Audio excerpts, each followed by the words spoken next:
राधे राधे बच्चों, कैसे हो? आशा करता हूँ कि आप सभी बहुत ही हंस रही है, बहुत ही आनंद से होगे। और 6 बजे डेली शाम को आप लोग गणित के कॉन्सेप्ट को बहुत अच्छे से समझ रहे होंगे।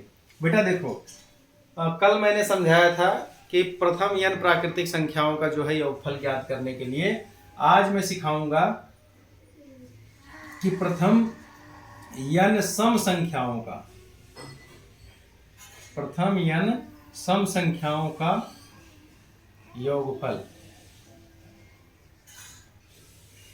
ज्ञात करने के लिए तो इसका फॉर्मूला होता है बेटा इस तरह से, n n+1। n कल ही मैंने बताया था कि अंतिम संख्या क्या होती है, अंतिम संख्या को क्या कहते हैं, यहाँ पे n से दिखाएंगे।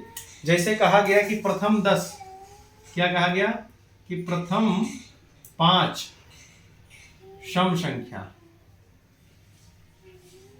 कह दिया गया। समझाने के लिए इतना छोटा सवाल लिया हूं, फिर आप भले बड़ा से बड़ा सवाल आप लगाओ, कोई दिक्कत नहीं है। देख लो वीडियो बन रहा है कि नहीं? हाँ बन रहा है। अब देखो 1 मिनट। हाँ, तो कहने का मतलब प्रथम 5 सम संख्या अपने ले लेते हैं। देखो प्रथम मान के चलो अपने को पता है या नहीं पता है कि प्रथम 5 सम संख्या कौन सी होगी, पहले वो नहीं, पहले सूत्र के हिसाब से हम लोग उत्तर निकाल लेते हैं, फिर चेक करते हैं कि क्या सही है।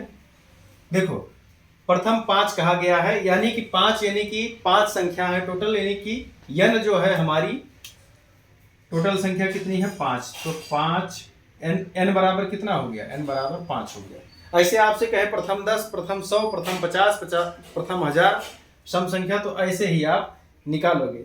सही बात है ना डीएम? हाँ। अब देखो तो n की जगह पे लिखना कितना है 5। छोटे छोटे बच्चों के लिए बता रहा हूँ, बड़े बड़े बच्चों के लिए, बड़े बड़े एग्जाम में, कॉम्पिटेटिव एग्जाम में ऐसे ऐसे सवाल आ सकते हैं। आईएएस वगैरह के एग्जाम में, मैथमेटिकल चीज़ों में ऐसे ऐसे सवाल पूछा जा सकता है। बहुत हाई लेवल का नहीं पूछेगा आईएएस के एग्जाम में, ठीक है ना, मैथ के मामले में, क्योंकि उनको पता है आर्ट साइंस वाले बच्चे भी आते हैं, कॉमर्स वाले बच्चे भी आते हैं, और साइंस वाले तो आते ही आते हैं।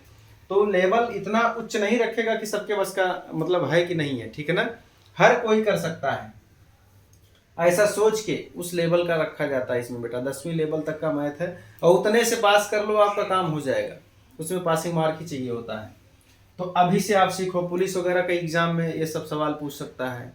तो कैसे आप निकालोगी प्रथम 5 सम संख्याओं का योगफल, अगर अपने मान के चलो ज्ञात करना है, तो n की जगह पे 5 लिखना है, और फिर कोष्टक n की जगह पे फिर से क्या लिखना है 5 + 1। तो अब ये हो कितना गया, मैंने बताया था ब्रैकेट और अंक के बीच में क्या होता है गुणा, 5 गुणे और 5 और 1 6, तो 6 और 5 6 पंचे 30।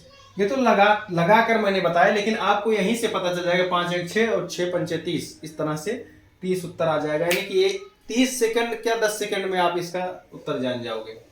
अच्छा, अब सही है ये रूल, ऐसे ही लगता है कि नहीं, आप सीखिए कैसे होता है। देखिए बहुत अच्छे से समझिए, प्रथम 5 सम संख्या क्या होगी, प्रथम 5 सम संख्या क्या होगी। आप 1 से पकड़ो, 1 होगी, 1 तो सम नहीं होती है। 2, हाँ 2, तो पहली 2 4 6 8 और 10, यही 1 2 3 4 5 प्रथम मतलब शुरू की जो 5 सम संख्याएं हैं यही हैं। अब चलो इनको हम लोग इनका योगफल करके देखते हैं। 2 और 4 6, और 6 12, 12 और 8 20, और 10 30। देखो सबको अगर जोड़ लिया जाए, देखो उत्तर 30 आया कि नहीं आया, मजा आ गया ना। तो ऐसे ही अब कोई कहे कि प्रथम 50 सम संख्याओं का, तो यहाँ पे 50 मार दो, और फिर 50 गुणे 51, यानी कि एक उससे ज्यादा। अब इसका आप ऐसे तुरंत गुणा मार दो, तुरंत आपका उत्तर पता चल जाए। देखो यहाँ पे 50 धन 1 हो जाता तो 51 हो जाता, यहाँ पे 50, तुरंत आपको आसान हो गया कि नहीं हो गया बेटा। अब इसको तुरंत आप जो है 50 और 51 का गुणा कर दो, फटाक से पता चल जाएगा कि कितना होगा। कितना होगा करके बताओ। गुणा भी करना सिखाऊं क्या? हाँ सिखाऊंगा, उसका भी एक रूल मजेदार सिखाऊंगा आप सबको। फिलहाल इसमें तो आप लोग ऐसे 51 और 5 का गुणा आप कर लो, यानी कि 51 और 5 करने में 5, और 5 पंचे 25, और 1 0 है, 1 0 बढ़ा लो, 2550 इसका उत्तर आ गया। मतलब बहुत चीज़ है, बहुत आसान चीज़ें हैं, पर आपको क्या बेटा थोड़ा तो दिमाग लगाना पड़ेगा, सीखना पड़ेगा। अच्छा, मुझे लगता है आप प्रथम n सम संख्याओं का योगफल ज्ञात करना सीख गए होंगे। ठीक है, तो एक तो सवाल इस तरह से पूछ सकता है। दूसरा सवाल कैसे पूछेगा? दूसरा इस तरह से पूछेगा बेटा, कह देगा कि एक तक की सभी सम संख्याओं का योगफल। देखो बेटा, 1 से 50 तक की सभी सम संख्याओं का योगफल, तो ऐसा सवाल पूछ ले। जैसे अगर प्रथम 5 पूछ ले, प्रथम 10 पूछ ले, प्रथम 20 पूछ ले, तो उसके लिए तो मैंने अभी जस्ट बताया, ठीक है ना। तो इसमें भी फॉर्मूला तो वही लगेगा, लेकिन अब इसमें 1 से 50 तक की सभी सम संख्याओं का कह रहा है, तो आपको दिमाग बस इतना लगाना है कि 1 से 50 तक में कितनी सम संख्या होगी। तो 1 से 50 तक में कितनी सम संख्या होगी बेटा? तो आप मान के चलो कि कितनी होंगी। 1 से 50 तक में 2 से चालू होगा, तो यानी कि आधा। 1 से 50 तक में क्या हो जाएगा? आधा, यानी कि 25 क्या हो जाएंगी? n बराबर 25 सम संख्याएं होंगी टोटल। तो n की जगह पे अगर आपने 25 रख दिया और n प्लस 1, यहाँ पे 25 और 1 26 हो गया। अब इन दोनों का आप जो है गुणा कर दीजिए, तो कितना हो जाएगा? 25 + 625। और फिर देखो, गुणा भी करना आपको आना चाहिए। तो इस तरह से आप लोग बेटा, ठीक है ना। तो कितना हो जाएगा इसका उत्तर? 650। कैसे हो जाएगा? अगर कोई कह दिया कि 1 से 50 तक की सभी सम संख्याओं का योगफल, तो 1 से 50 के बीच में कितनी सम संख्याएं हैं? तो 25 है। कैसे? आधा आप इसका कर लीजिए 50 का, तो कितनी मिल जाएंगी?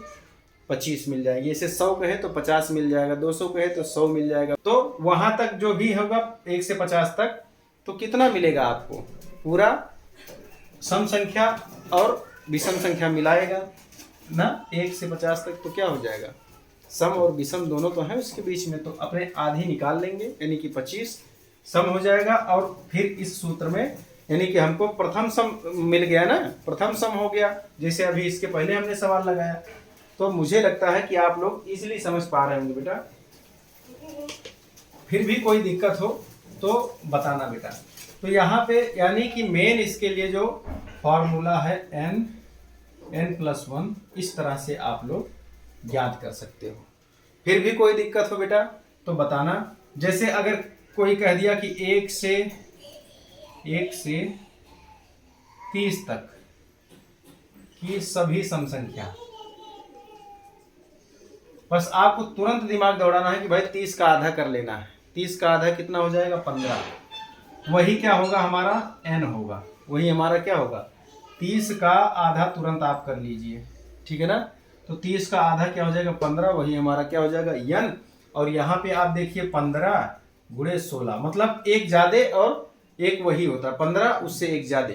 इन दोनों का आप गुणा कर दो, आपका योगफल निकल जाएगा। तो यहाँ पे इन दोनों का आप गुणा करके कमेंट बॉक्स में हमको आंसर दीजिए कि 1 से लेकर 30 तक की सभी सम संख्याओं का योगफल कितना होगा, इस तरह से। और अगले वीडियो में अपने मिलेंगे विषम संख्याओं का योगफल ज्ञात करने के लिए, बहुत ही ईजी वे में आपको उसमें भी बताया जाएगा, मजा आ जाएगा। सबसे पहले आपने सीखा कि प्रथम प्राकृतिक संख्याओं का योगफल, आज आपने सीखा कि प्रथम जो है सम संख्याओं का योगफल ना। और अगली बार अपने सीखेंगे, कल के वीडियो में अपने देखेंगे कि प्रथम जो है विषम संख्याओं का योगफल अगर ज्ञात करना हुआ तो चुटकी बजा के शॉर्ट ट्रिक में कैसे आएगा। तो बेटा इसका आंसर आप लोग दीजिए मल्टीप्लाई करके, और अपने मिलते हैं नई वीडियो में नई जानकारी के साथ। तब तक अपने दोस्तों को बताते रहिए, वीडियो दिखाते रहिए, समझाते रहिए, धीरे धीरे सब समझ में आएगा बेटा।